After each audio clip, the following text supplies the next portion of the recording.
Most are afraid of unknown depths, skirting shores thinking world flat. I'm with the island girls in celebration of new religion. Nobody led me or said this way. I sailed alone on makeshift raft with wind as companion.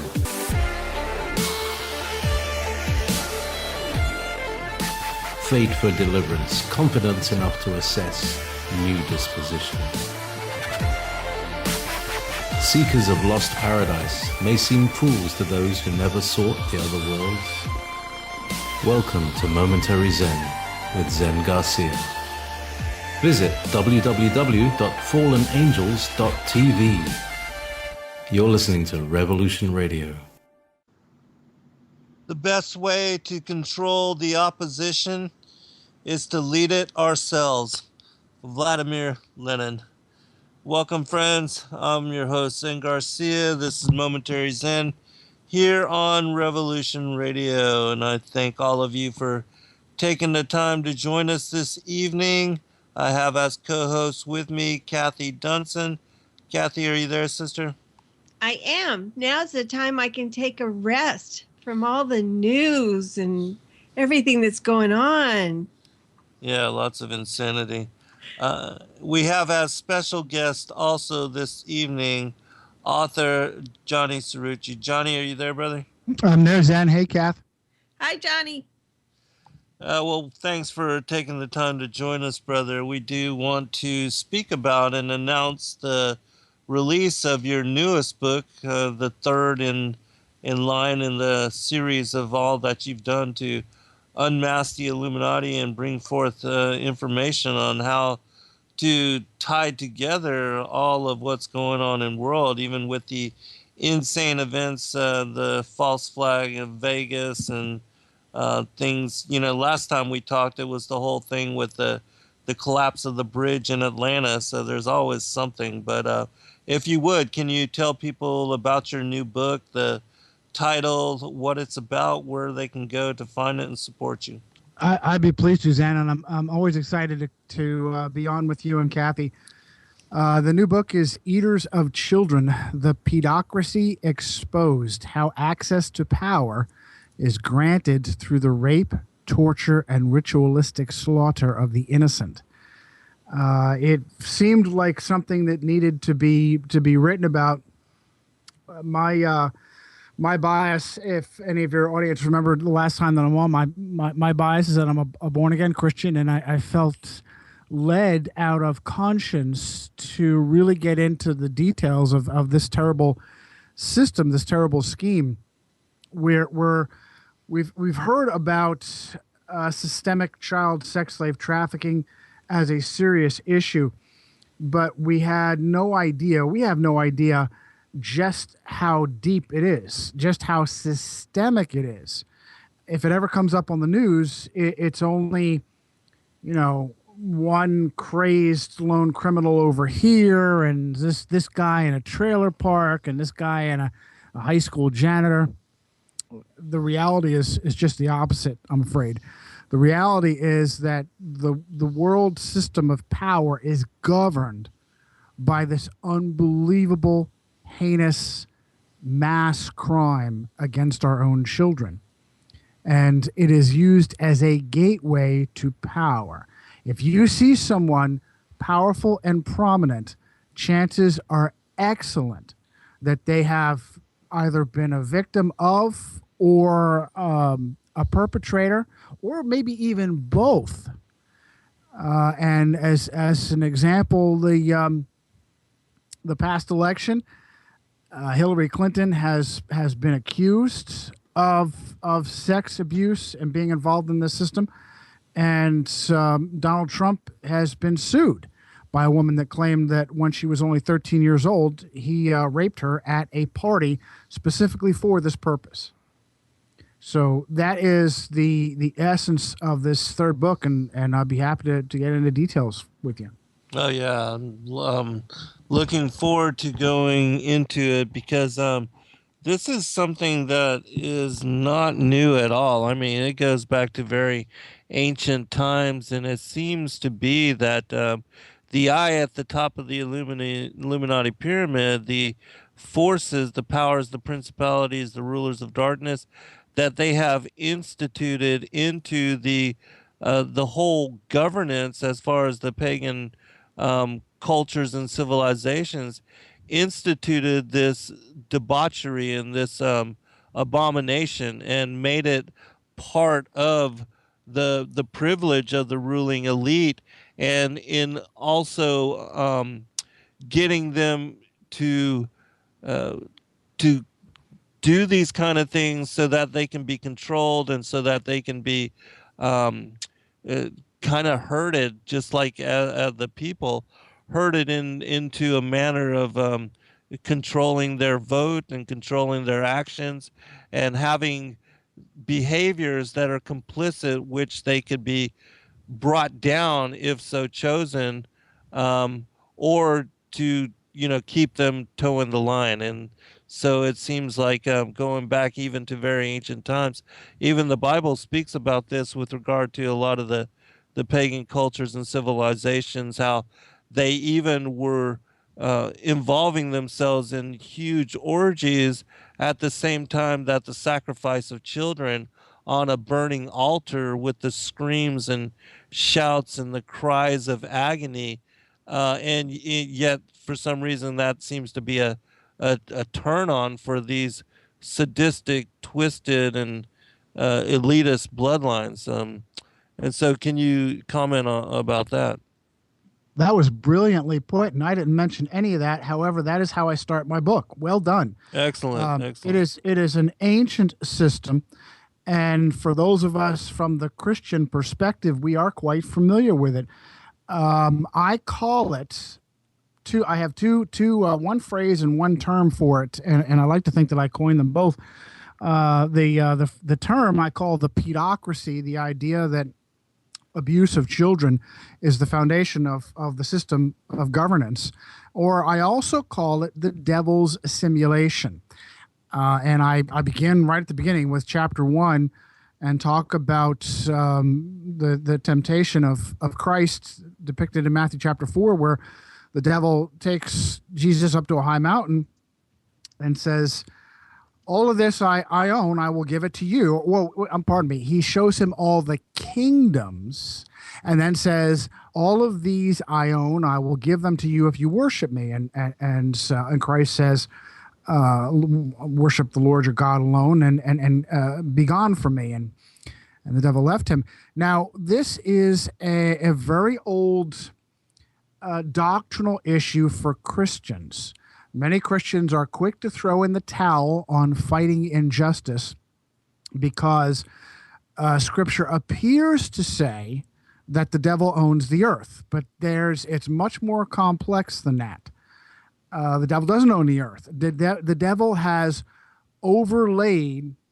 If anybody's done any kind of map reading, especially in the military, you have a map overlay. The devil has overlaid his own parasitic system on top of creation. Creation, Colossians 1:16 tells us very clearly, creation was made through Christ and for Christ. So there's a juxtaposition of information here. Either the devil owns everything or Jesus owns everything. How is it possible to reconcile the two? Well, the way I reconcile it in the book is to say that the devil has been allowed by the Lord to build empires on top of the Lord's creation. Now, the creation was given to Adam, and Adam's the son of God, and everyone that came from Adam is the son of Adam. Adam lost his privileges in sin, and we Christians believe that Christ earned our privileges back for us. So everyone who is in Christ is once again a son of God, the way Adam was a son of God, and we have our privileges back. So therefore, we are renewed in our stewardship of all the creation. Now, the problem is there is this, I use in the book the example, Age of Empires simulations game, The Sims. I call it the devil's simulation. The devil has built empires, and the devil because he's the one that has built the empire, he has the militaries and the banks and the intelligence agencies. Those are all his, and he controls them. He wants to ensure the loyalty of anyone that he allows into his system.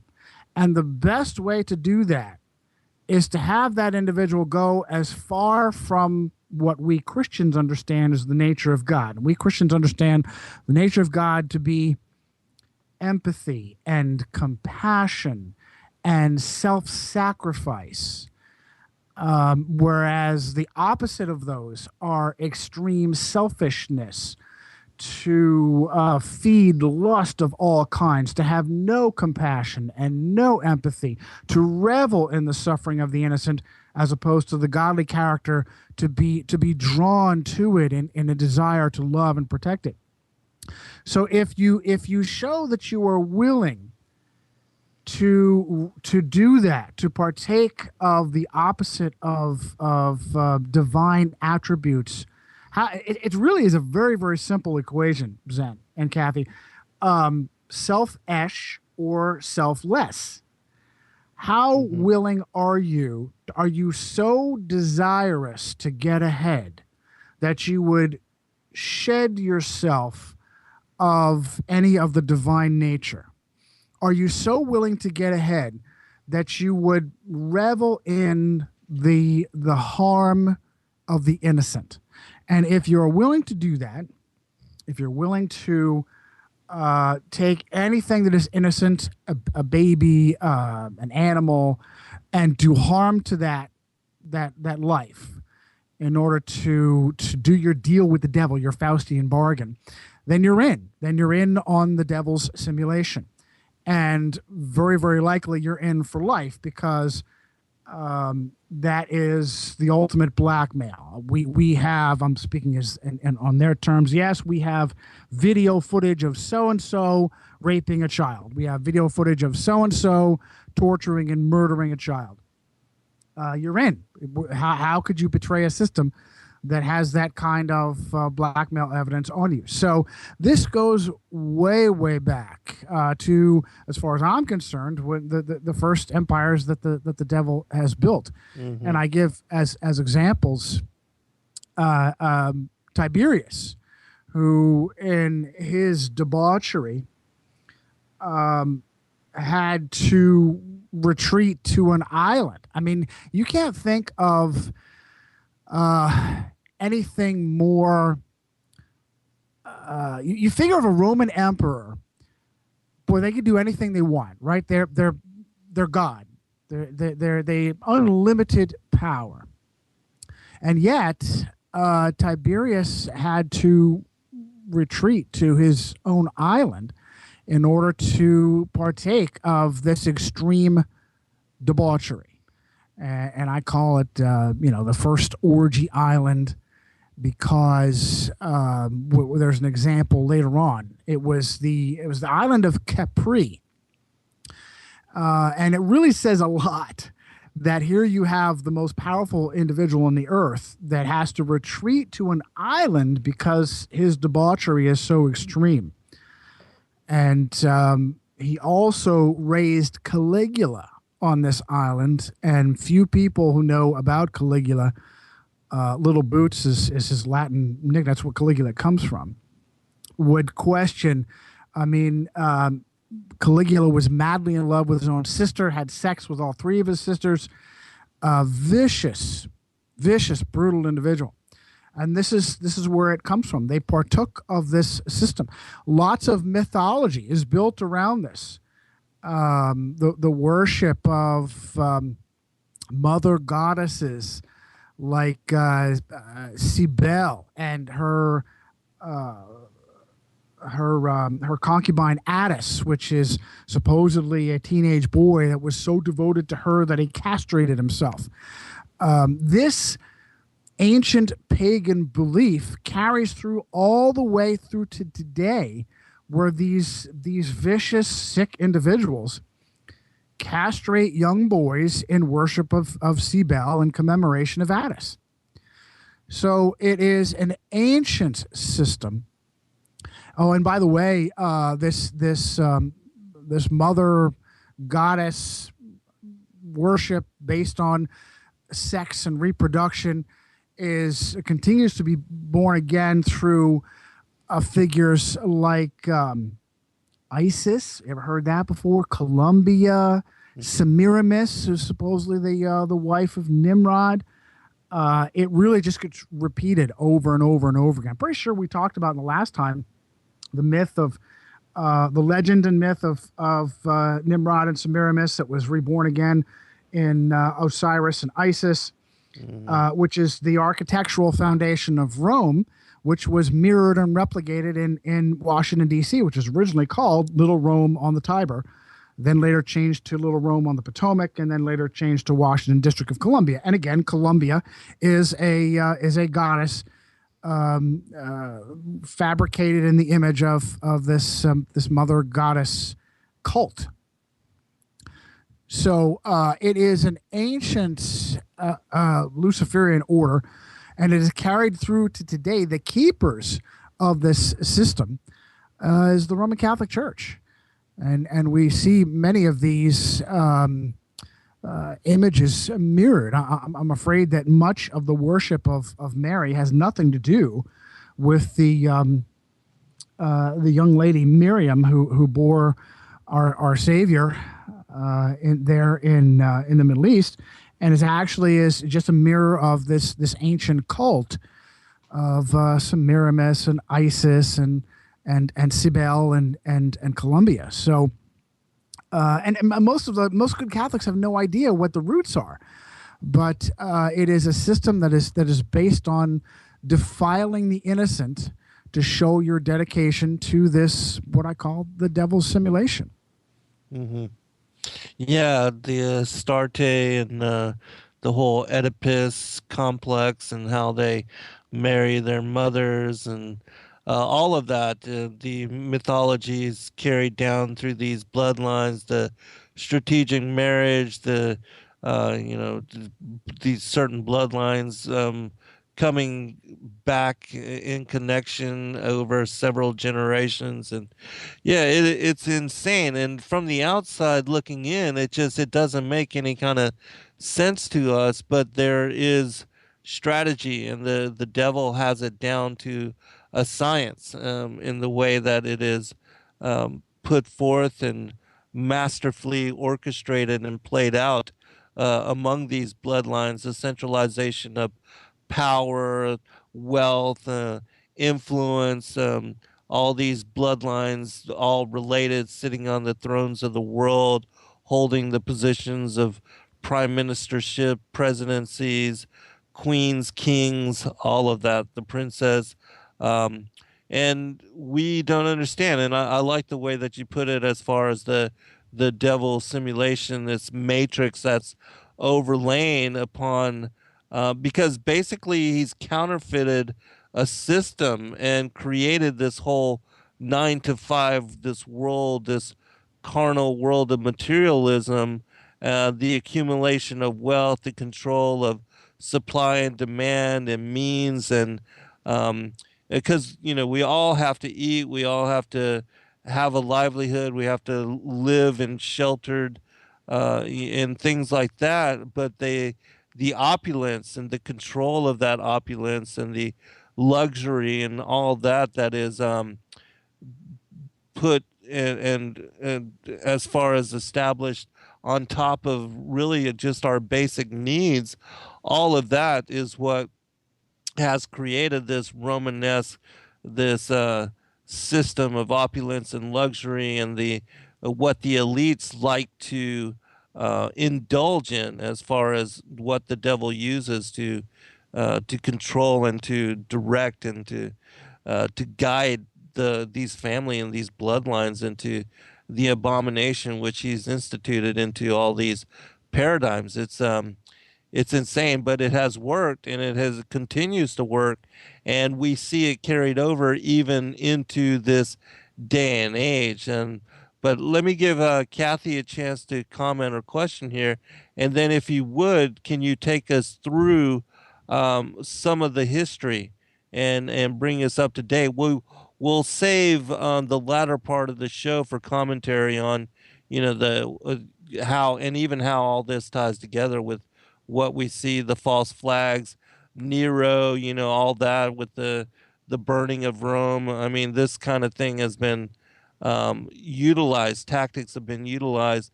The controlled opposition, the civil wars, unrest, the control of food, in order to drive an agenda. And we see that even being pushed in this day and age with the whole New World Order and all of that. But Kathy, would you?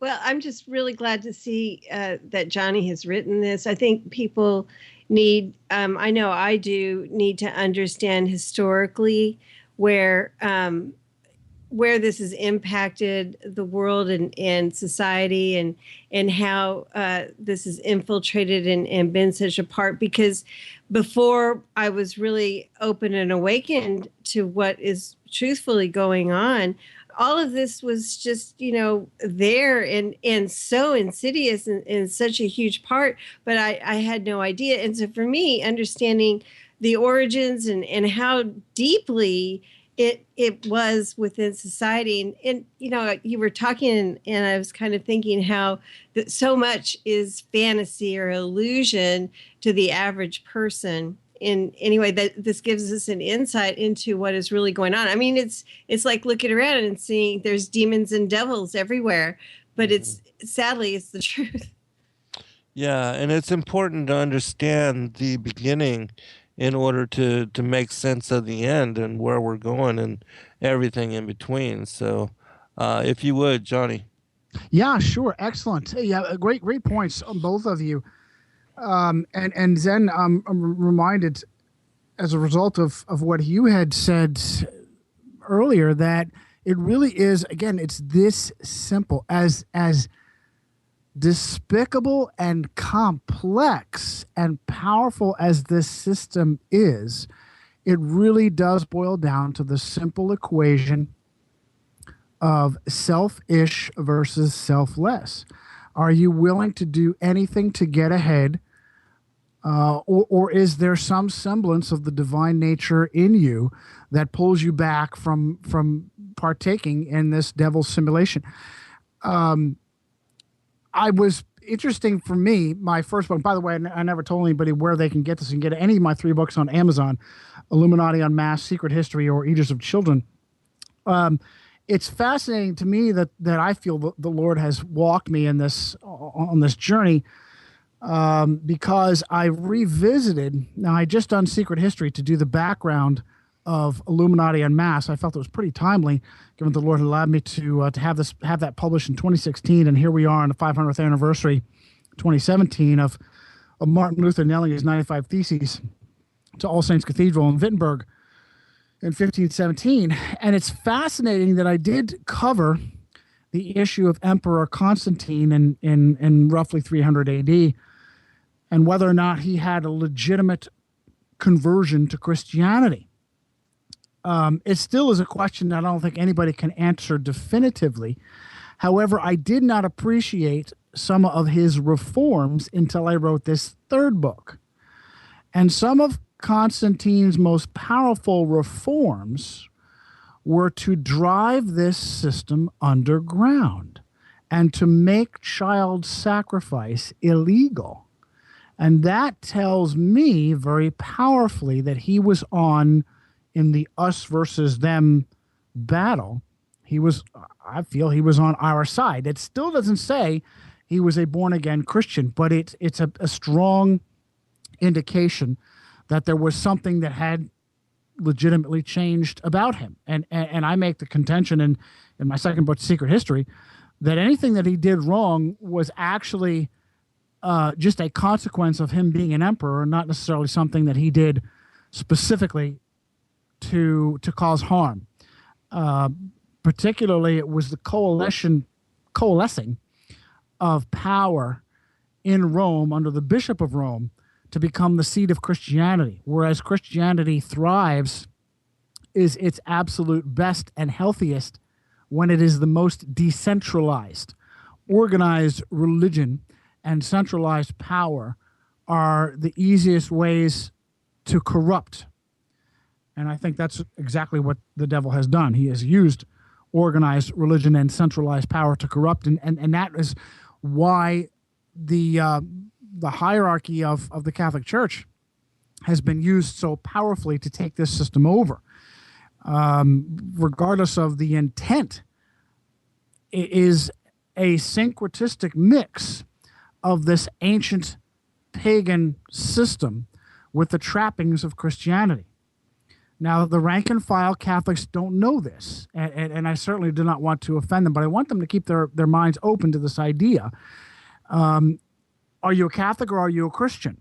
If you're a Christian, all you need is a relationship with Jesus Christ. You don't need anything else. And I'm afraid the vast majority of everything else is related to this devil's simulation that has no place in Christianity. It's the system that Constantine made illegal. And as a result, by 500 AD, you have the Bishop of Rome becoming the Pontifex Maximus, the great bridge builder, the final arbiter of what is proper Christian doctrine. And within 100 years of that, you have the Pope of Rome making it illegal for the common Christian to know his own Bible. So there's a problem there, and this is what it is related to. And when you bring in this corruption, look, one of these easiest ways to corrupt is to tempt someone sexually. It's just that it's the innermost part of human nature.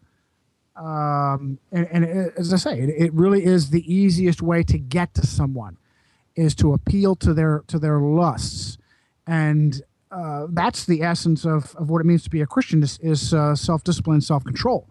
So if you can tempt someone to get into this system, that's the surest route to do that. And there are many examples how the Catholic Church has insinuated itself into the governments of other nations. And again, I go back to my second book, Secret History. Many people know of the Crusades. They if you ask them and they have any idea what the Crusades were, they say, those were like Christians going into Jerusalem and fighting Muslims and being unfair to Jews and Muslims. No, that's inaccurate. That's the Roman Catholic Church encouraging the soldiers of other nations to fight her battles for her. Many people don't realize that there were crusades by Catholic soldiers into Europe to murder and persecute Christians, like the Valdenses and the Albigenses in the Alps. So this system continued on for Rome, and she insinuated herself the mutation that Daniel speaks of in chapter 2, chapter 7, chapter 10, of this fourth and final beast, of the fourth and final medal of Nebuchadnezzar's dream statue. The mutation is of why that this fourth beast was undescribable for Daniel, is that it mutated. All the previous beasts of Babylon, Medo-Persia, and Greece were pretty clear. They were military governmental powers. This final beast is more of a system of control. And that's exactly what Rome does. It uses other nations' governments, traitors in those governments, to control. And that's why you have the ability to commit false flags. That's why you have the worst of these child traffickers are the FBI, the CIA, our own law enforcement, MI6, the nation's governments are the ones. I use examples from everywhere where the Catholic Church is insinuating himself. Unfortunately, that's pretty much every nation, including the so-called Protestant secular nations like England and America. It's sickening the level of examples. I'm flipping through my own pages, and one of the first examples that comes up are the Magdalene laundries that were run by nuns. And you would expect that nuns as women would have compassion for the victims of the abuse. And instead, it's just the opposites. They seem to be the most ruthless for the least amount of reason. They're not even getting for the most part, they're not even getting the lust-filled release of sexual abuse. They're just enabling the abuse. And that's one of the things that I came across. And before I leave the Magdalene Laundries, it's again, when you have these, not again, but when you have the Catholic Church running for the government, schools and hospitals and orphanages, you're turning responsibility over for these young children to a horrible entity. And that entity has abused these poor children again and again and again.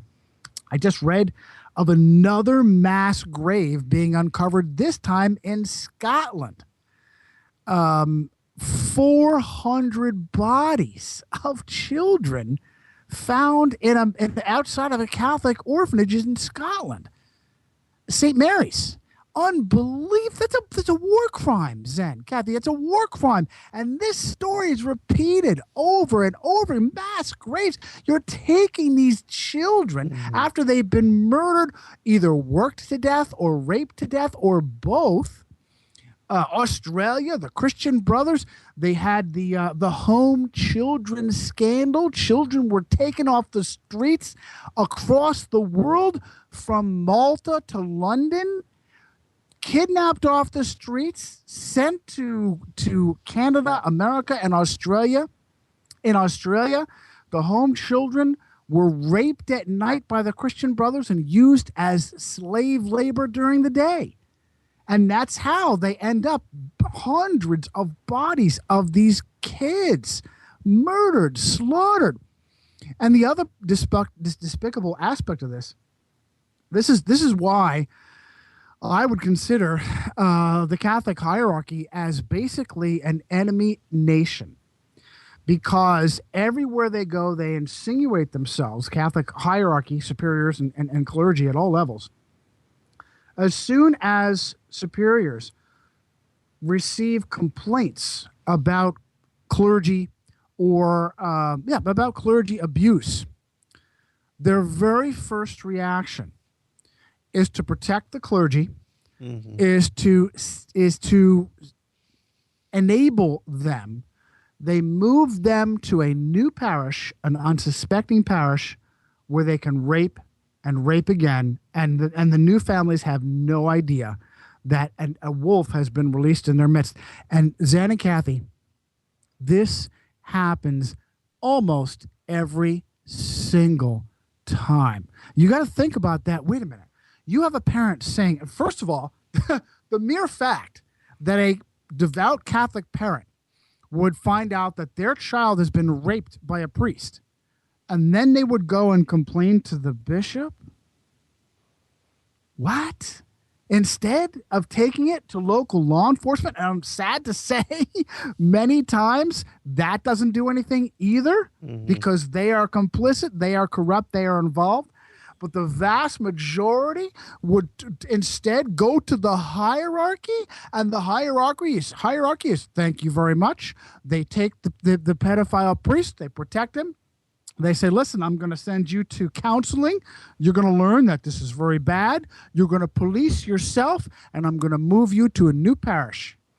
And it starts all over again.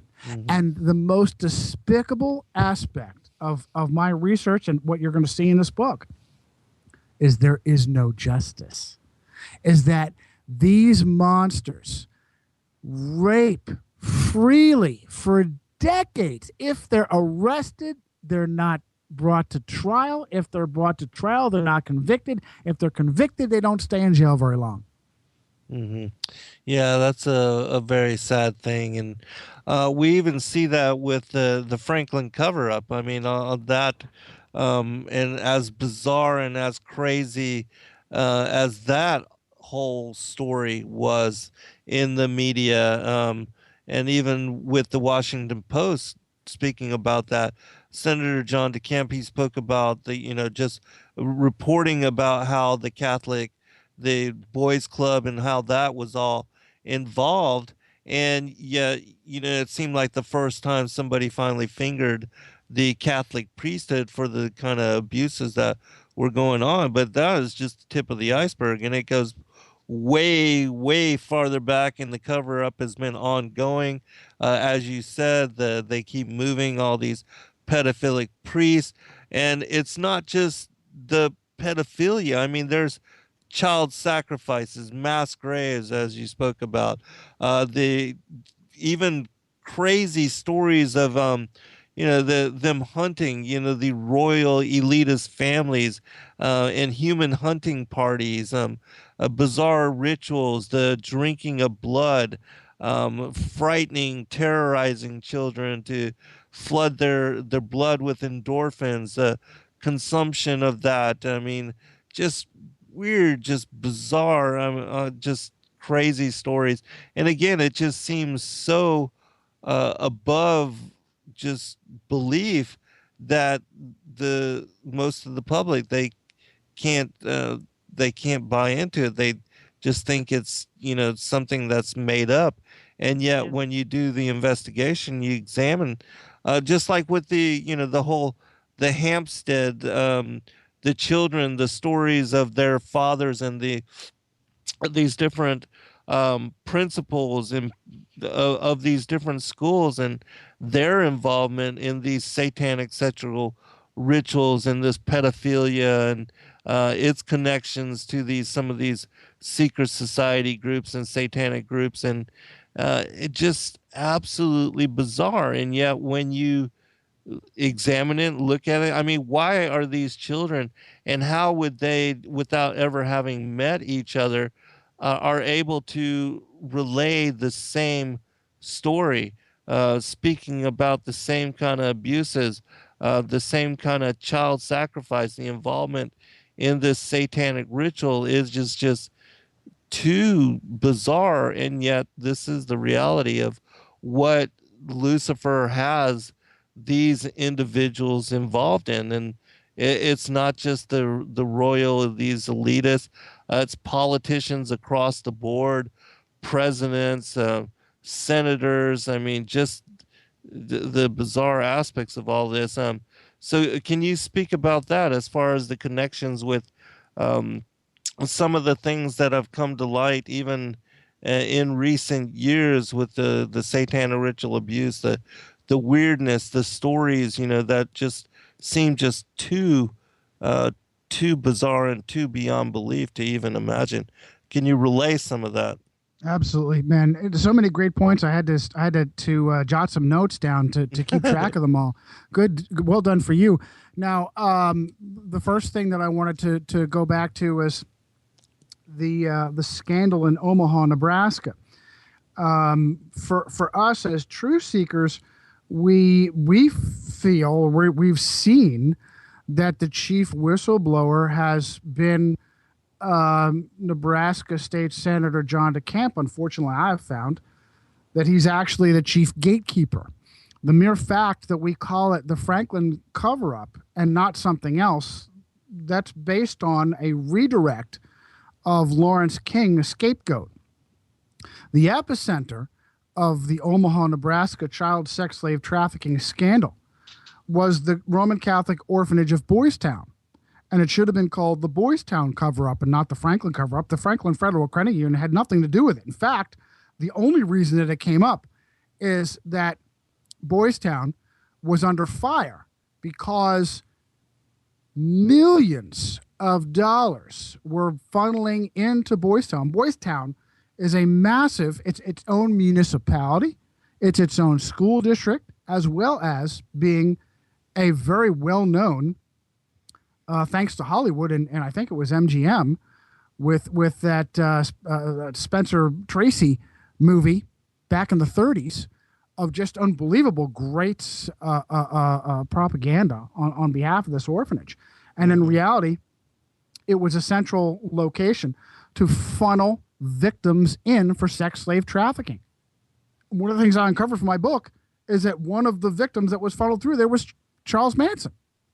Wow. Charles Manson was recruited by a Roman Catholic priest. The Indiana juvenile detention system that Manson was going through as a kid turned children over to Catholic orphanages. Then in the secular juvenile prisons, Roman Catholic priests were roaming free, found Manson in an Indiana juvenile detention center, and brought him to Boys Town. Wow. He was so upset by whatever it was he experienced at Boys Town, he ran away within 2 weeks of being there. But I found out that John DeCamp is a devout Roman Catholic. He was intended to be a priest. As a 14-year-old, he spent time in a monastery.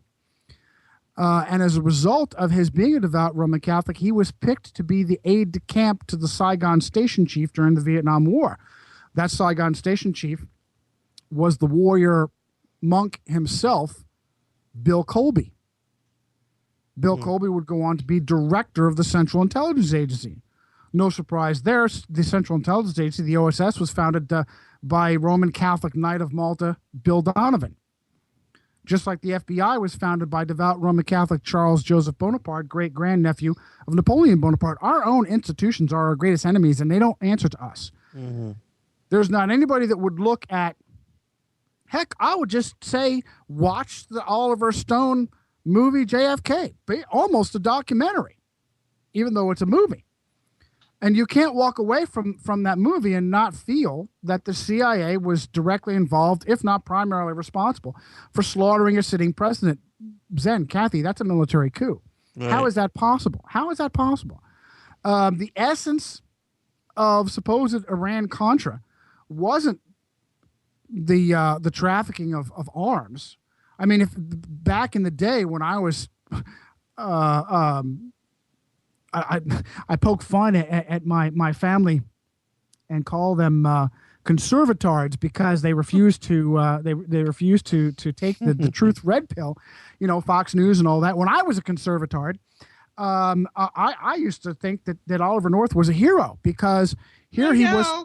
You too, Kath? Yeah. Here he was perpetuating the Iran-Iraq war by selling Iran weapons and giving the proceeds to the anti-communists in South America. Oh, brilliant. Give that guy a medal.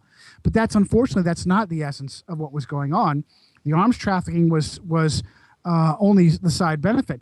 The real essence was the drug trafficking. And when you see, are you kidding me? The idea that the Central Intelligence Agency is taking hard narcotics and dumping them on American city streets, that's a war crime of unbelievable proportion. And our worst enemies were not able to do that. I have legitimate sources through all three of my books talking about how the CIA was kidnapping innocent American citizens and conducting mind control experiments on them by giving them LSD and torturing them. I watched the series, or I've watched a couple seasons now of Narcos on Netflix, and have you seen that? Do you know what I'm talking about? Narcos. I know what you're talking about. I haven't seen it yet. The first season was about Pablo Escobar, and then now they're into the succeeding cartel families.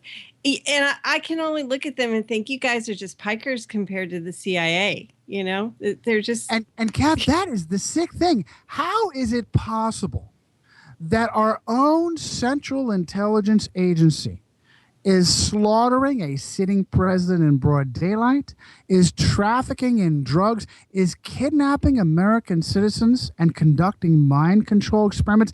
That is a malignancy that our worst enemies have never done, and it's because they don't answer to us.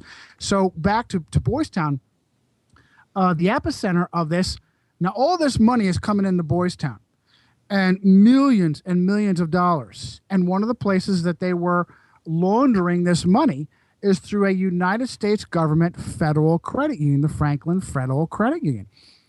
Well, come to find out that the CEO who had been brought in to rescue the Federal Credit Union, Lawrence King, was skimming off the top.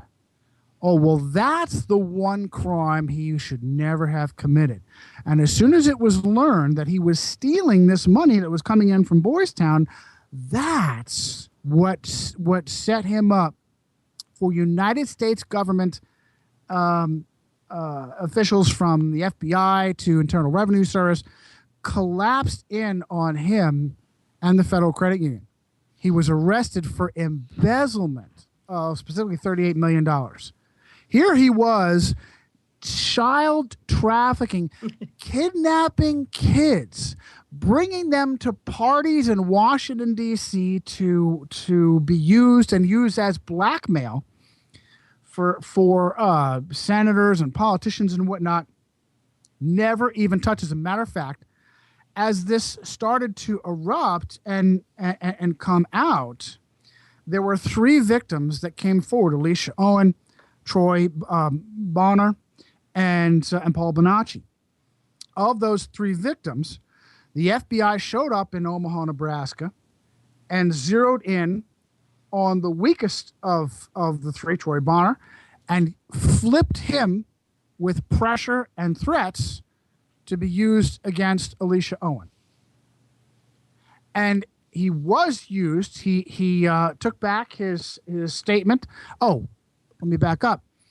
As soon as the Nebraska State Senate realized that, number one, victims were claiming that local law enforcement was involved in the child sex slave trafficking, and this is why I throw the bunk flag on supposed underground documentaries like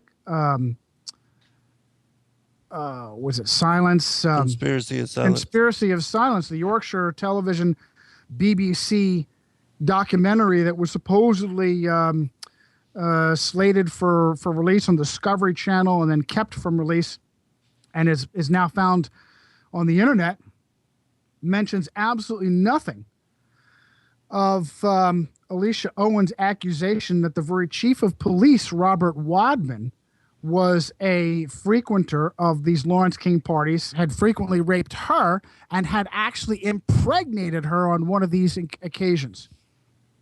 That she carried Wadman's child, the chief of police.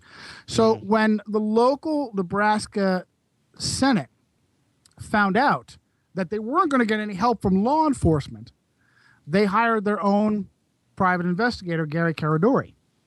Gary Caradori is the guy that came in and got statements.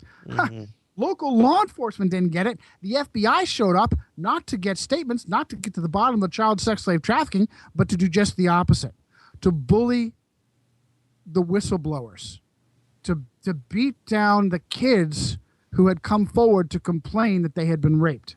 And that's exactly what they did. They used Troy Bonner against Alicia Owen. Lawrence King went to court and was convicted of embezzlement. He got 15 years, and I think was released in like 10. Alicia Owen, victim, was convicted of perjury, 5 counts, 5 years each, 25 years in prison for perjury. That's ridiculous. Alicia Owen was given 10 more years than the monster pimp who had been the focal point and fall guy. The mere fact that we call it the Franklin cover-up is because that's where John DeCamp, Roman Catholic gatekeeper, the name of his book is the Franklin cover-up. It's not the Franklin cover-up, it's the Boys Town cover-up. He was personally commissioned by Cardinal Joseph Ratzinger to do what he was doing, to redirect the focus away from Boys Town, away from the Catholic Church, and towards the fall guy, Lawrence King. And at the time, Cardinal Joseph Ratzinger was the prefect for the Congregation of the Doctrine of the Faith. Do you know what the Congregation of the Doctrine of the Faith is? It's the Inquisition. The Inquisition never went away. Wikipedia will bear me out on that. The Inquisition never went away, just renamed. Congregation for the Doctrine of the Faith. The prefect for the Congregation of the Doctrine of Faith was at that time, Cardinal Joseph Ratzinger. So the prefect for the Inquisition personally commissioned John DeCamp to his mission. The director of Boys Town at this time, Robert Hupp, was also personally involved. John DeCamp became Robert Hupp's lawyer. Robert Hupp was himself commissioned by the United States government to be a United States government representative to the United Nations on issues of children. It doesn't get any more despicable Egregious, right? or evil or corrupt than that. Yeah, it reminds me of just even recently, I forget what the Republican, he was busted involved with pedophilia, and he was yet over, the whole committee to watch over the children and to protect children, and yet he was involved in pedophilia himself. Forget the guy's name. They love to take the very monsters who prey upon children and lift them up and put them in positions where they're supposedly protecting the interests of children.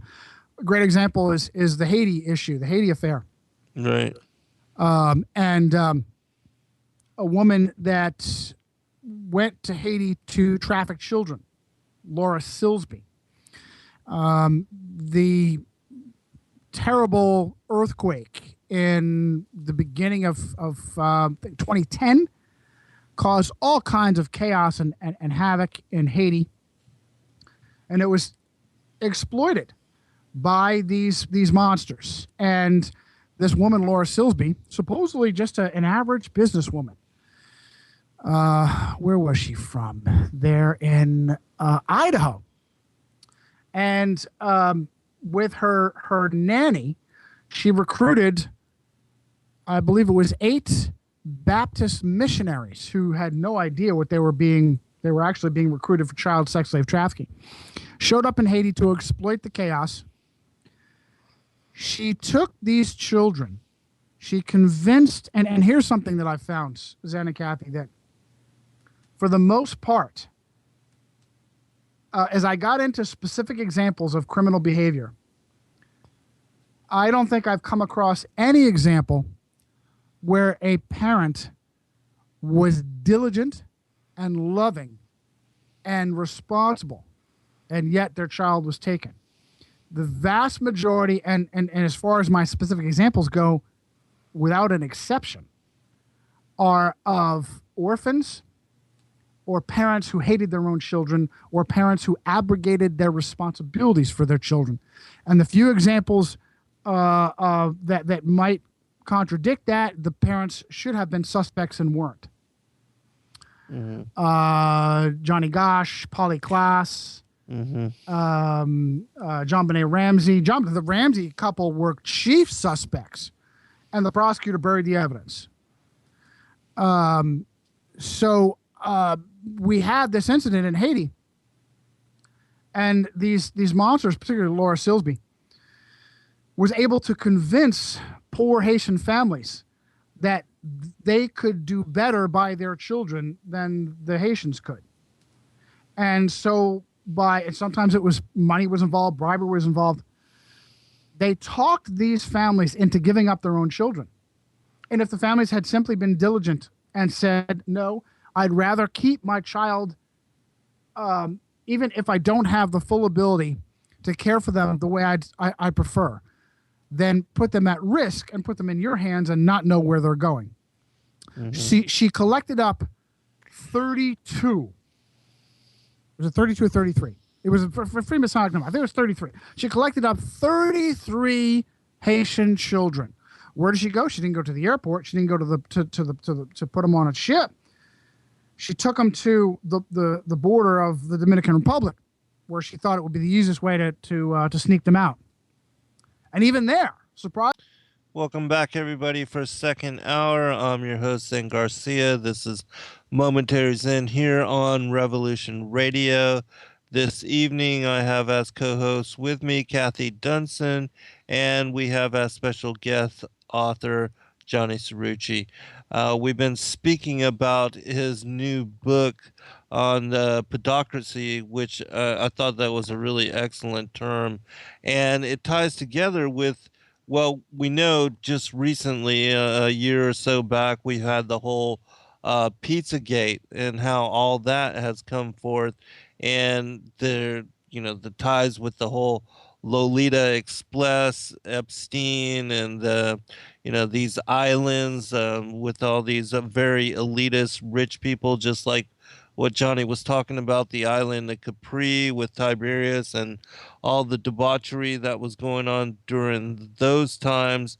The Saturnalia festivals during the Romans, and all the fertility festivals, and all that ties back to the ancient times is all being perpetuated and celebrated in similarity even in this day and age. We had in Revelation through Paul Bonacci with his work and the diary that brought forth connections even to Bohemian Grove and to the um, slaughter of innocents, to the murder of individuals there, the sex slaves, the whole, as far as these hired and these porn stars being brought in. I mean, it is insane. But again, it's the truth when you begin to investigate it and you open yourselves to the possibilities of the depravity that is being perpetuated by the elites, by the political establishment. Again, it sounds bizarre and just beyond belief, but this is the truth of it. And so, can you talk about the chapters in your book and some of the things that you bring forth as connected to the things that we're speaking about and that I mentioned here? Well, yeah, right. Absolutely. Before the break, we were talking about Haiti and Laura Silsby. Right. Mm-hmm. She actually resurfaced as a result of the so-called Pizzagate scandal. She went underground. The Secretary of State for Barack Obama, Hillary Clinton, she'd be personally dispatched her own husband to get Laura Silsby. Silsby was arrested for child trafficking. Bill Clinton personally intervened, got her released from prison. She went underground. She resurfaced in 2016 as people examined this so-called Pizzagate, and she was seen as now Laura Silsby-Gaylor, or simply Laura Gaylor, Vice President of Marketing at AlertSense. AlertSense is a government contractor that handles Amber Alerts. Oh my God. Okay. I have a screenshot in my book. So she was kidnapping children, and then the government would pay her to let people know that the children were missing. Oh my gosh, that is so insane. Okay. This is a result of the so-called Pizzagate scandal. The essence of this Pizzagate scandal, the mere fact that it's called Pizzagate, is designed to be exploited as a momentary political advantage, which is how the media spins any election year scandal by calling it something gate. Harkens back to the Watergate Hotel, and I think it was the 72, where top names, Frank Sturgis and E. Howard Hunt, these are the guys who were involved in murdering Kennedy, right? These are the guys who were involved in overthrowing governments, and top players helped to overthrow the government of Guatemala in '54, to be specific, and many other unbelievable criminal acts. Well, these are the guys that were also sent to break into Democrat Party headquarters at the Watergate Hotel to see what their campaign strategy was. Okay, so if anybody has any clarity, anybody's heard anything at all about Watergate, oh, that Richard Nixon, what a criminal, what an evil guy, Watergate, what a terrible scandal. What was it? I don't know. Okay, well, let me tell you. It was a couple of guys breaking into the Democrat Party headquarters, the Watergate Hotel, just to see what their campaign strategy was.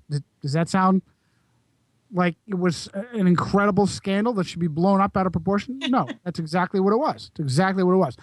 So anything from then to today that gets the word gate slapped onto it is meant to have a similar effect, is meant to be spun and used for propaganda. And that's exactly what Pizzagate was intended to be.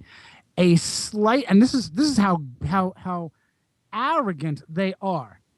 They wanted to give you a peek in on the pedocracy and then slam the door after they used it to get Donald Trump elected.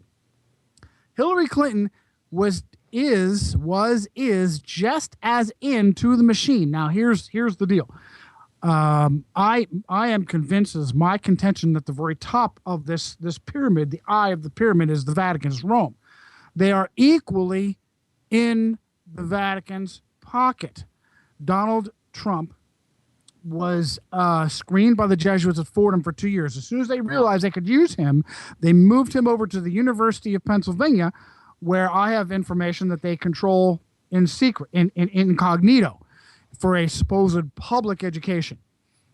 His daughter Ivanka did the same thing, except she went to Georgetown for 2 years, then went to the University of Pennsylvania. His son Eric, however, went to Georgetown for all 4 years.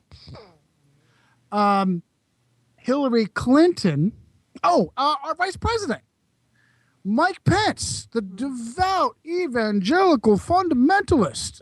Up until a few years ago, he was a devout evangelical fundamentalist Catholic. Then suddenly he was rebranded by the media as evangelical. On the other side, we have Hillary Clinton. She was brought to power by riding on the coattails of her Jesuit-trained husband, Bill. Bill was trained at Georgetown. The Baptists, I think she calls herself a Methodist. And they were brought to power on the same CIA cocaine apparatus that the Bush family was, particularly through Mena, Arkansas, when Bill was governor there. I also have information that Bill is an illegitimate Rockefeller. Mm-hmm. Now, Hillary knew this. She knew that the top of the pyramid really didn't care whether it was her or Trump. And so at their level, it's a cage match, because it doesn't matter. It's no such thing as an election. Selection. The real evil, the real evil was going to win no matter what. So at their level, it's a cage match. She picked as her vice president, and trying to get it to weigh in her favor, Tim Kaine, the senator, United States senator from Virginia. Tim Kaine, devout Roman Catholic, trained by the Jesuits in high school and college, so dedicated to the Jesuits, he went with them on a mission trip to South America. And he also personally promised that the Clinton-Kaine administration, one of the first things they would do is to legalize the millions of illegal aliens. Why was that important? Why is that important to Rome? Because the vast majority of millions of illegal aliens are South American Roman Catholics. Mm-hmm. And that's the real agenda. That's why I've told people, I've warned them before, during, and after the election, Donald Trump is about as close to closing the border as Barack Obama is to closing Gitmo. Matter of fact, I've told people before, I have Barack Obama's campaign promises in a PDF. I want to say it's either number 5 or number 8 on his top 10 campaign promises to close Guantanamo Bay. Within a year. Huh? Within a year.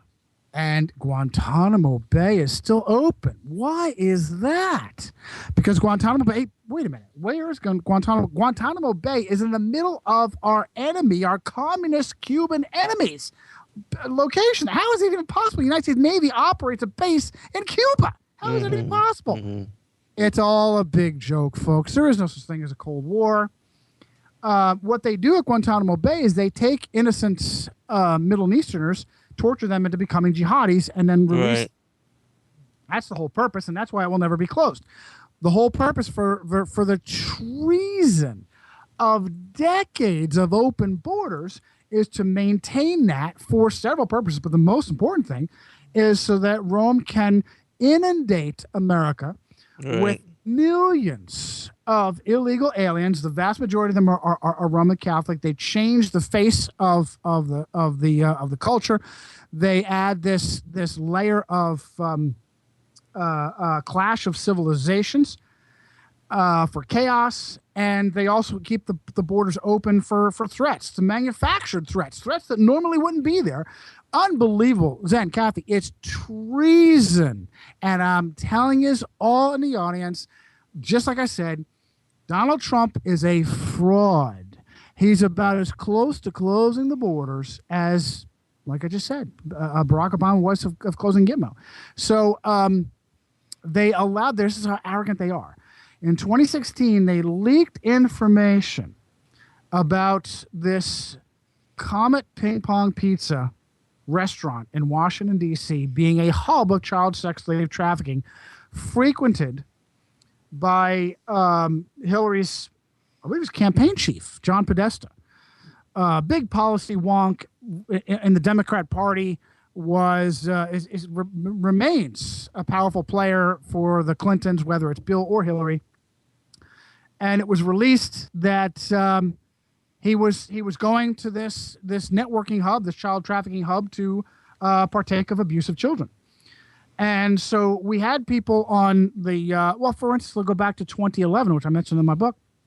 Andrew Breitbart tweeted out in 2011 how he was shocked that John Podesta wasn't known as a pedophile protector. And within a year of that tweet, Andrew Breitbart is dead of a heart attack. Mm-hmm. And it was who were the reins of the Breitbart media empire given to? Stephen K. Bannon, devout Roman Catholic, Jesuit educated, good old Goldman Sachs buddy for Donald Trump. As a matter of fact, Stephen K. Bannon called Goldman Sachs similar to the Jesuits. In 2014, Stephen K. Bannon went to Rome, went to the Vatican to get his marching orders. He's the one who took over for Breitbart after Breitbart's supposed heart attack because he was in such poor health. And, oh, by the way, Breitbart's coroner, Michael Cormier, was poisoned with arsenic. Yeah, how convenient. How convenient. So this was released as just an unbelievably arrogant play of power. Flynn, Michael Thomas Flynn, 4-star Army general, was slated, surprise, surprise, Irish Roman Catholic, was slated by Donald Trump to be his national security advisor. That's because Michael Thomas Flynn had all the boxes checked. Devout Roman Catholic, Irish. He was, look, if you're going to make it to general grade in the United States military, you're in the system. You're loyal to the system, and the system is evil. I can't say anything more than that because I don't have evidence that he was abusing anybody or partaking of it, but he's loyal to the system and he wouldn't betray that. But his son, Michael Thomas Flynn Jr., was getting into this battle hot and heavy of making these claims against Hillary and Podesta. And I also uncovered evidence that John Podesta was, when he was younger, trained to be a Jesuit priest. as did the pedophile mayor of Seattle. Was it Murray? Ed Murray, I think it is. And as did the governor, the once and future governor of California, Jerry Moonbeam Brown, who recently made the entire state a sanctuary state. Illegal aliens flock to California. Mm-hmm. Your train has come in by a Jesuit priest, a former Jesuit seminarian, Jerry Moonbeam Brown.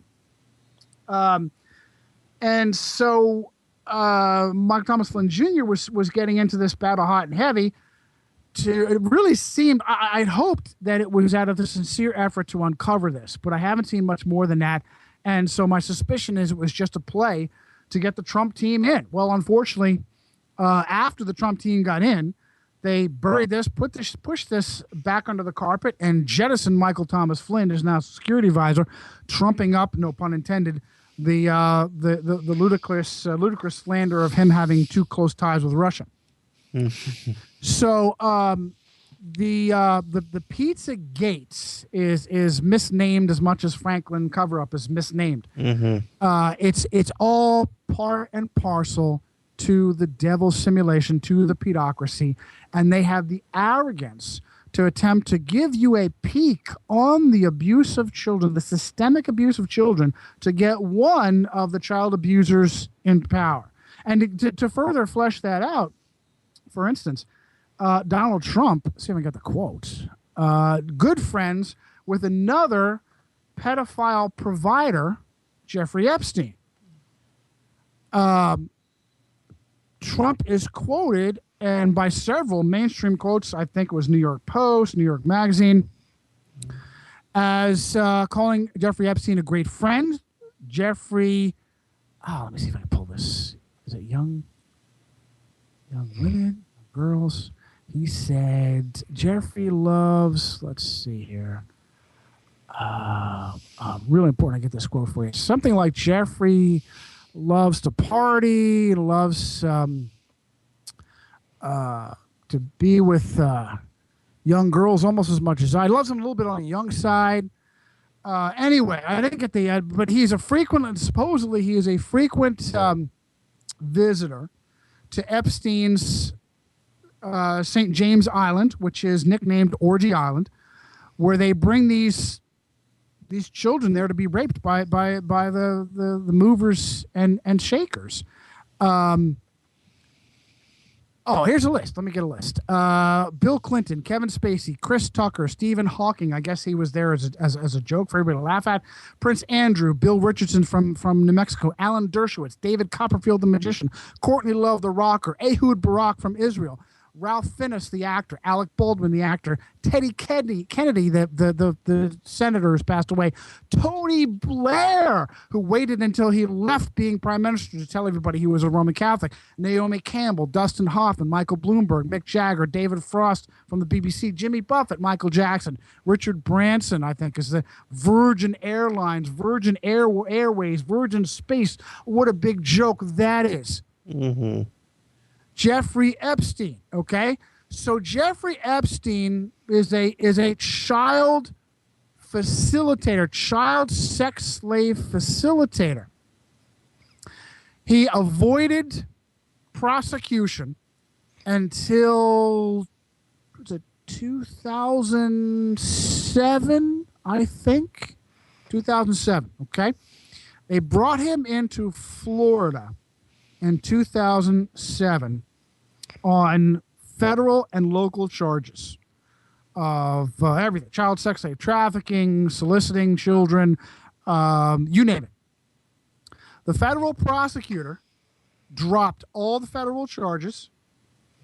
They convicted him on 2 or 3 local charges, and he essentially did 13 months of house arrest. This is one of the most vicious monsters alive today, and he's just a middleman. Okay? Mm-hmm. One of Donald Trump's his first choice for labor secretary was fast food chain CEO for Carl Jr.'s Andrew Puzder, supposedly devout Roman Catholic. Puzder was at the center of several controversies because he liked to take the most disgusting, poisonous meals filled with billions of calories and wrap them in softcore pornography. Anybody has seen the Carl Jr.'s? Right. Oh, yeah. Yeah. Okay, that's the guy behind it. Is Andrew Puzder, who was Donald Trump's pick for labor secretary. Well, as a result of these controversies, number one, he was asked to leave the board of Thomas Aquinas Roman Catholic College because his fellow Catholics kind of were offended at how, I mean, he had Hugh Hefner, the late Hugh Hefner, with, pardon my expression, is barking in hell, giving an answer for his life of perversion right now. He had Hugh Hefner in one of his commercials. Just a really disgusting, sleazy guy. This was Donald Trump's first pick for labor secretary. Well, as a result of this controversy, he didn't make it. His second pick was a guy by the name of Alexander Acosta. Alexander Acosta was thrown in, given a slap on the behind by the United States Senate. Well, back in 2007, the United States federal prosecutor, who made sure that all charges against Epstein were dropped so that he could only spend 13 months on house arrest, was Alexander Acosta. Mm. Okay, so anybody that thinks that, oh, our boy Donald Trump is draining the swamp, please, please wake up. Please wake up. He is absolutely all in, and not to really sicken people, but I think his own daughter is involved. Yeah, I think so too. Yeah, it seems like they got a really close relationship themselves too. Oh, you should see some of the pictures. I mean, it is clear that there is an improper relationship going on. She's in every part of his administration. There's things that he has said publicly. He said on talk shows. He said with Howard Stern. Just really things that are absolutely inappropriate about his own daughter and sex. Absolutely inappropriate. This is really creepy. And this is how you have to be in. You talk about bloodlines. Look, even if there's absolutely nothing to the bloodlines, the mission is accomplished by incest. Sexual perversion means you're on board for the devil's simulation. So even if there's no open doors, let's say that we would think that maybe there's a special opening of doors by interdimensional agencies, demons, and whatnot as a result of these bloodlines. Even if that weren't true, the fact that it is extreme perversion through incest, and these evil people, their family tree don't fork. A big part of that is for them to show how they are invested in the devil's simulation. They are invested in the pedocracy. Right. And Donald Trump is leading the pack with that. Yeah, in my opinion, you don't get in a position where you can even be selected for power unless you are owned and controlled and part of the whole system. Oh, good for you. Please, someone copy that and replay it 1,000 times. Put that on loop. You do not even get considered for a position of power unless you are owned by the system. So all these good people that were, I mean, look, local elections, mayors, just talked about Ed Murray. I uncovered evidence Ed Murray was also a Jesuit seminarian. Here is a practicing homosexual, supposedly married in the Episcopal Church, and yet with deep, strong ties to the Catholic Church, who adopted little boys to rape them. That's one of the accusations against the former mayor of Seattle. Wow. How did he get to be mayor of Seattle? He was a Jesuit seminarian, homosexual, who adopted. How are homosexual couples adopting children? I'm sorry. It's a criminal act. And it's not their fault. It's the fault of the politicians and judges who allow this. The greatest abuse come for the children who have no guardians. The children and the orphans, the ones in the foster homes, they are at the highest risk. I tell people that, go ahead, what were you going to say? Well, I was just going to say that, we had a senator here, Nancy Schaefer, who was investigating in CPS, in Georgia. And, they killed her and her husband in order to stop her investigation and her speaking out on this. So, yeah, this is a very serious topic. Came right up. Chapter 29, Child Predator Services is what I call it. Right, yeah. Fully. Nancy Schaefer found dead. Shot, supposed murder suicide, right beside her husband Bruce. And here she was as a stalwart defender of these children, right, having investigated CPS and even released as a Georgia state senator, released a pamphlet on her conclusions on how corrupt the system was. And she was forced out of office. She continued to speak out against this systemic child sex slave trafficking. Oh my goodness, Kathy, Zen, the examples are so deeply disturbing of what they do to these children, and I have examples of selection. Really, in the Catholic Church in Spain. they would kidnap children from hospitals as part of a trafficking routine, and they would send them to pedophiles. Right. Right. Let's tie this together with also, DynCorp after the Serbian wars and how they forced, women and children into sex slavery, child prostitution. The same thing with this whole war with Syria and all the refugees that are being forced into same thing, the sex slavery, the prostitution, especially for the women in young that have no families and no other means, and that this is always something that they perpetuate and proliferate, and that all these conflicts, a lot of these conflicts are done in order to, well, not only to profit off of funding both sides of the war and arming the terrorists and creating the boogeymans, but also to create victims for exploitation. Do you have that covered as well? And You bet. That is chapter 31. Before I leave this other chapter, it's let me back up here. This was chapter 3. Already in chapter 3, I discussed this issue of the Catholic Church being in bed with tyrants like Francisco Franco, who was also a devout Roman Catholic, who was mentored by the founder of Opus Dei. In fascist Spain, he had the despicable system of going after political enemies, kidnapping their children and trafficking them, and the hierarchy for that system was the Catholic Church. The Catholic Church in orphanages and hospitals, and the Catholic Church found that this was so lucrative for them, they maintained this system into the 1980s and 1990s. Absolutely sickening.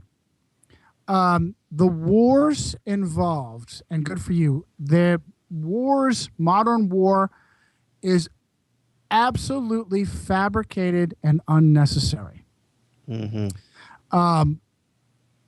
As a result, I found unbelievable correlation between intelligence and wars and trafficking, because they're all involved. They're all doing the same thing. Where you're finding that, for instance, the head of MI6 was involved in child trafficking, was involved in the Sir Peter Heyman in the 70s and 80s and 90s. What was it? The Pedophile Information Exchange in England. It's basically the English equivalent of North American Man-Boy Love Association, which, by the way, was co-founded by Roman Catholic priest Paul Shanley. Did anybody know that? NAMBLA was co-founded by a Roman Catholic priest. No, I didn't know that. I saw that in your Paul description. Shanley. Oh. Yes. They're not quick to mention that. Peter Heyman, Sir Peter Heyman, head of MI6, was involved in child sex slave trafficking. Peter Heyman was also one of the founders of NATO and one of the individuals to seed the modern war on terror. Personally involved in Iraq, Saudi Arabia. This parallel, Zen and Kathy, is that war is fabricated and needless. And as a result, the traitors who are facilitating these needless wars are involved in the trafficking as well, because you need their loyalty. If we had any idea We're talking about ISIS as a figurehead of this system of sexual perversion and deviancy. Isis, the mother goddess, the fertility goddess. And are you kidding me? What respectable jihadi would contort his organization to spell ISIS? That's not jihadis. That's these pedophiles. That's these traitor frauds in intelligence and the military fabricating needless war. And I uncovered that a central hub of child trafficking is the island of Malta, the little island of Malta, which, by the way, was one of the places where Sir Peter Heyman spent his time. He actually trained in the island of on the island of Malta as he rose in MI6. So these, again, we go back to the CIA and intelligence being our worst enemies. We don't have any real enemies. Our enemies are fabricated, and our real enemies are running things in our own nation. Right. Blackwater. Eric Prince, devout, converted Roman Catholic. Blackwater has been implicated in human trafficking.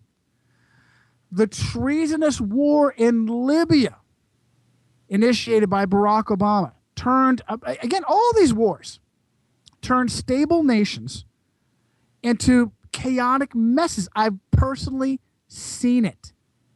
Disgusted. One of the reasons why I just am so bitter about my military past. I've seen it. The purpose isn't to crush American enemies.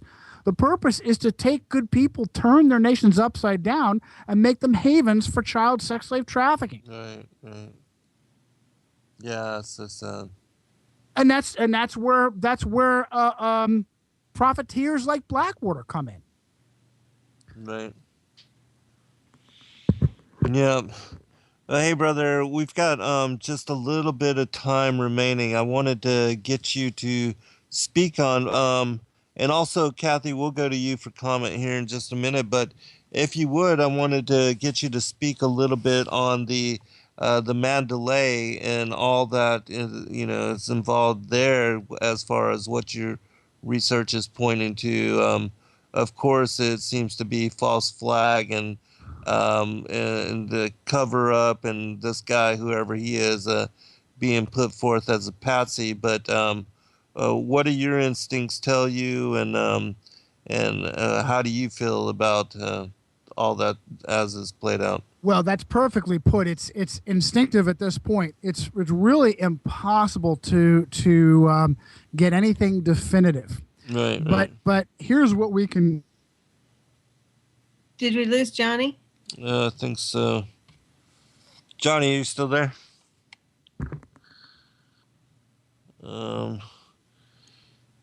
It may have. I think. Yeah, he's going to be coming back. But why don't you comment in the process while we're waiting to bring him back on?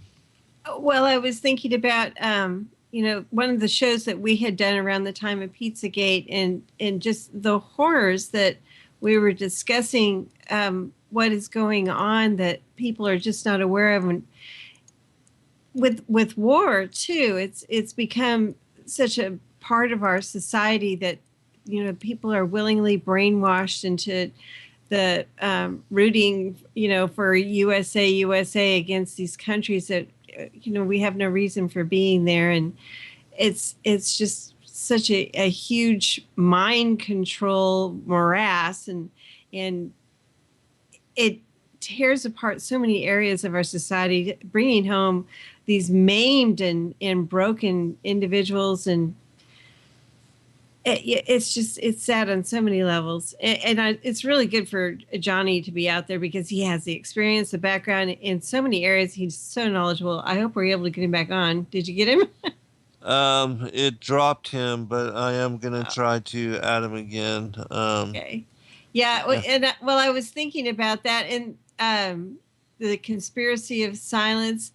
movie. Actually, one thing that I really was dumbfounded at that time, I looked up the statistics for missing children, and that is not even something that had been maintained, and was a really old number. And it's huge. The number of missing children back at that time was in the hundreds of thousands per year. And people aren't up in arms about this. And there's so many things, tragic things that we know are going on with these children. So, I mean, there's just a lot that's important here that needs to be, people need to be made aware of it.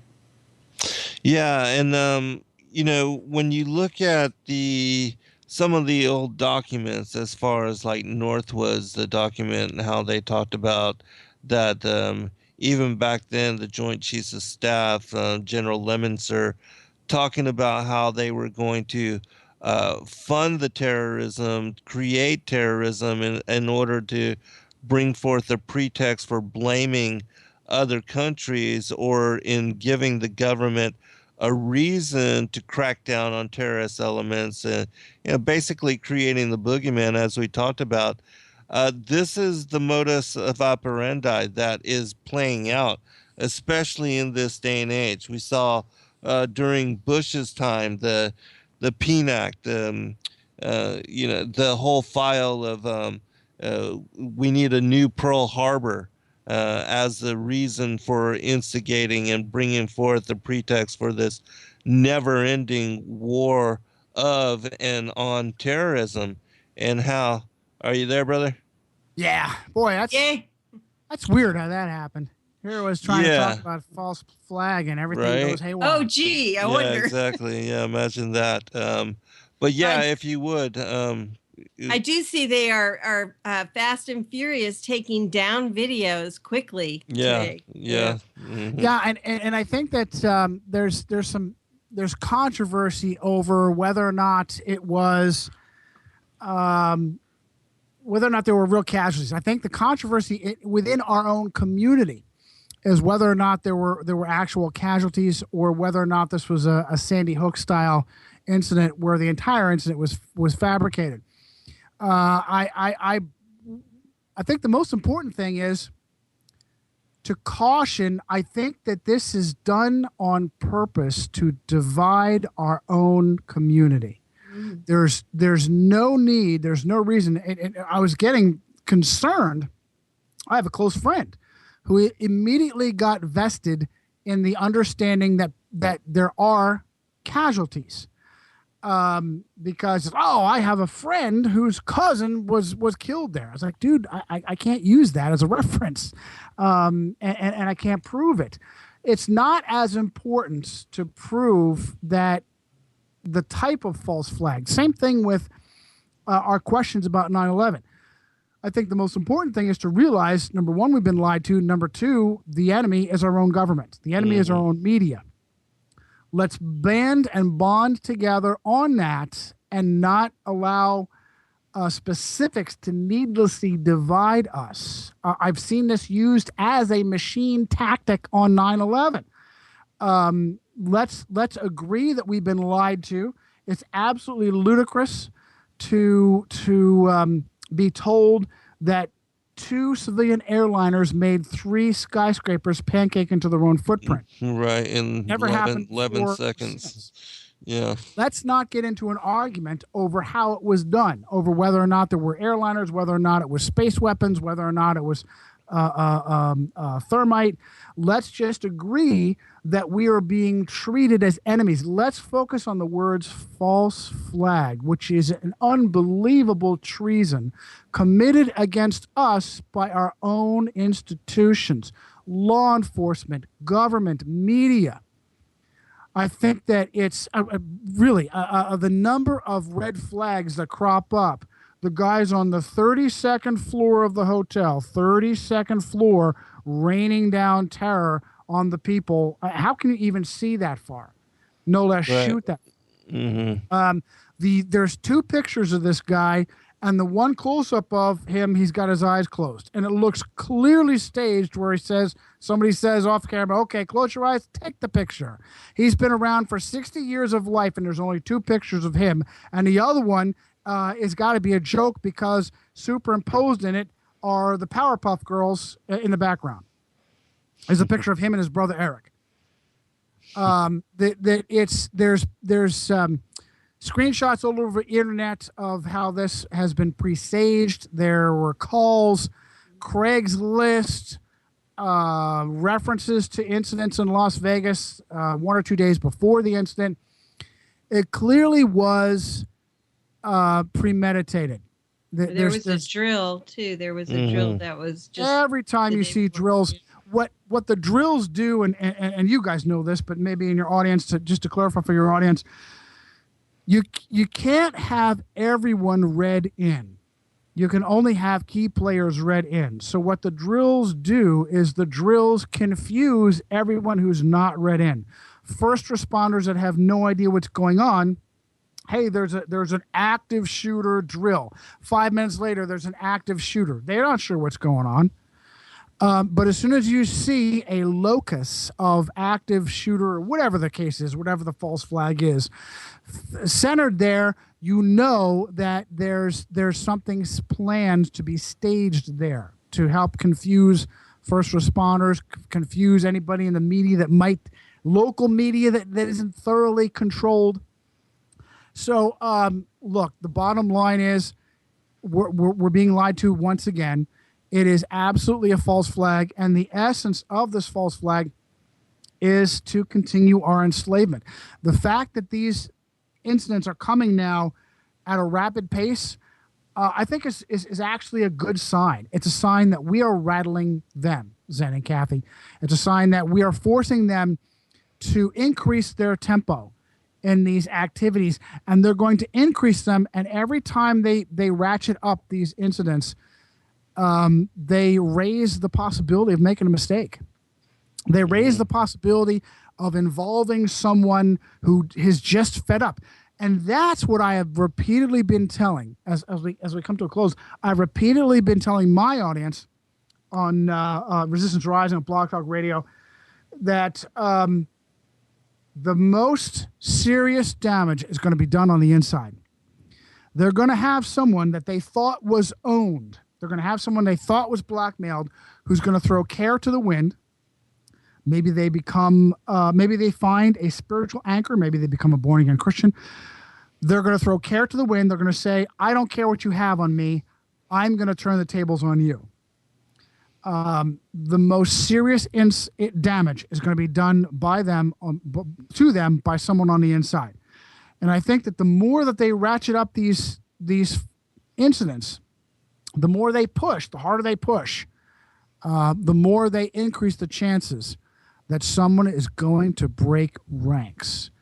There are people, Zen and Kathy, I have found there are large numbers of people who have come in to the pedocracy, who have come into the devil simulation and been shocked by the reality of what it really is, and now hate themselves and hate what they're doing and hate that they're trapped. Mm-hmm. Very large numbers. The ones who are really dedicated, the ones who have no problem, who repeatedly rape and torture and murder the children, at the very, very top.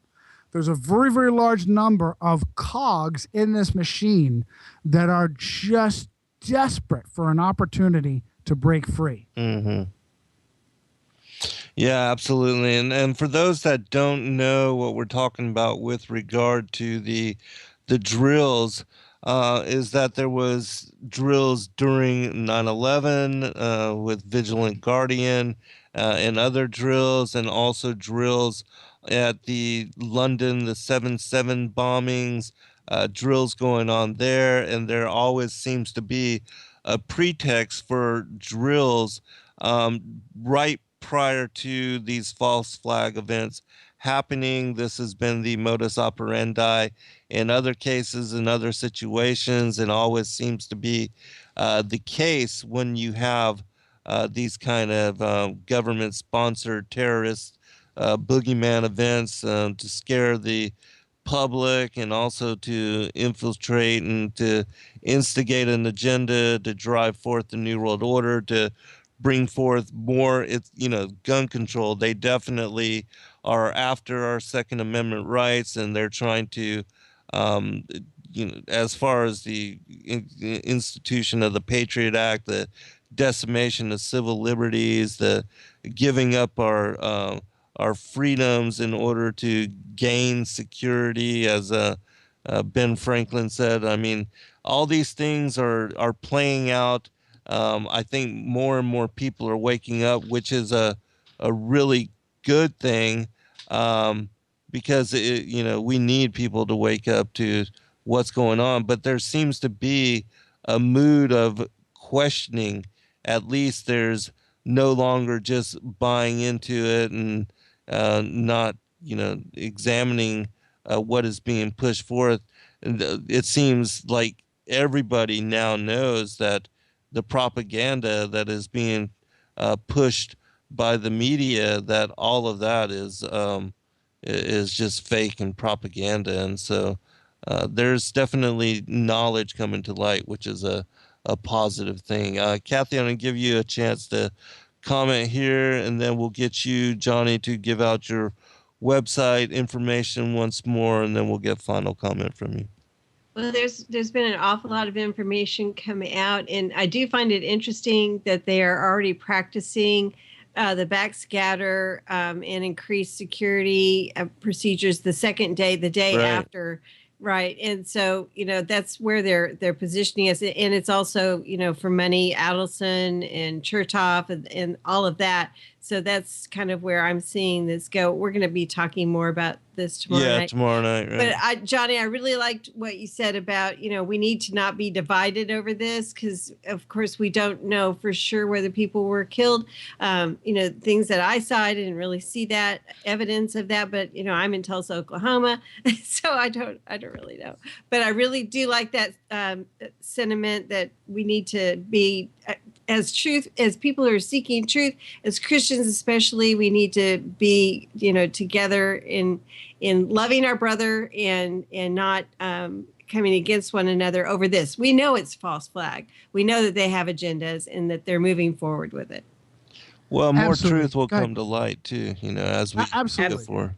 Yeah, and I'm sorry, Zen, I didn't mean to cut you off, but oh, no, you're good, I'm so brother. excited by the comments is that the most important thing is to realize who the enemy is, and not to be divided in our camp over things we shouldn't be divided over. And I tell my audience, be your own scientist. Two things happen. As soon as you realize you've been lied to, you become a conspiracy theorist. And I say that tongue in cheek. And also, when you realize the people lying to you have handed you your reality, you have to become your own scientist. You have to become your own history professor. You have to become your own teacher. I tell people this in relation to the controversies of our cosmology, round Earth, flat Earth, Darwin, evolution, young Earth, old Earth. They're all invested in this corruption. And as a result, you have to be your own scientist. And the essence of Christianity is that truth and science are owned by Christians. We have been slandered to be the opposite. It's just, and that's not even, it's white is black, black is white. We own truth and science. We verify it ourselves because we are the only ones who can discipline our ulterior motives. As good Christians, we examine ourselves daily in an attempt to beat back personal sin and to be disciplined for Christ. Well, there is no more perfect platform than this of self-discipline and self-control, free of outside agendas, than for truth searching. And as a result, you relearn the scientific method. Make an observation, develop an hypothesis, come up with an experiment to isolate the variables in an attempt to replicate the observation. If you can replicate the observation, then you codify it, verify it, hand it to a peer. And if the peer is able to do what you have done, then you've probably proved your hypothesis. If you do not use your own science, you have to use the scientific method to be your own scientist. And as a result, it is impossible to be definitive about incidents like this. The only thing we can be definitive about is that our own institutions are treating us like enemies. And you guys used the example of ratcheting up the police state. And I told people, as soon as you see anything in relation, even the drills, what do our local law enforcement look like? Kathy and Zen, they look like they're retaking Fallujah. And I call that treason. When a cop dresses up in olive drab, camouflage, and body armor and handling real assault rifles, real assault weapons that we're not allowed to have, short select fire weapons that we're not allowed to have, that's a standing army. Who's the enemy? We are. Right after 9/11, the inversely named Patriot Act was put into play. Patriot Act guaranteed the modern police state. The Patriot Act was written by Jesuit Georgetown law professor Viet D. Din. They were in I mentioned this in the book. I got a picture right there in Eaters of Children. Jesuit trained CIA director George Tenet was the guy who was on duty on 9/11. He should have been dragged from his office in an orange jumpsuit and put on trial. Instead, George Bush gave him the highest civilian award, the Medal of Freedom. Right. They're all in on it. The guy in New York City at the time was the cross-dressing mayor, Roman Catholic, Rudolph Giuliani. Rudolph Giuliani was the federal prosecutor who made sure that the child sex slave trafficking at West Point wasn't prosecuted back in the 80s. Satanic panic. All in Eaters of Children. Amazon. Hey, brother. Love you guys. Hey, man. Thanks. We appreciate you, Johnny. Good night. We'll pick it up tomorrow night, everybody. Join us on TFR for a follow-up. God bless all. Good night.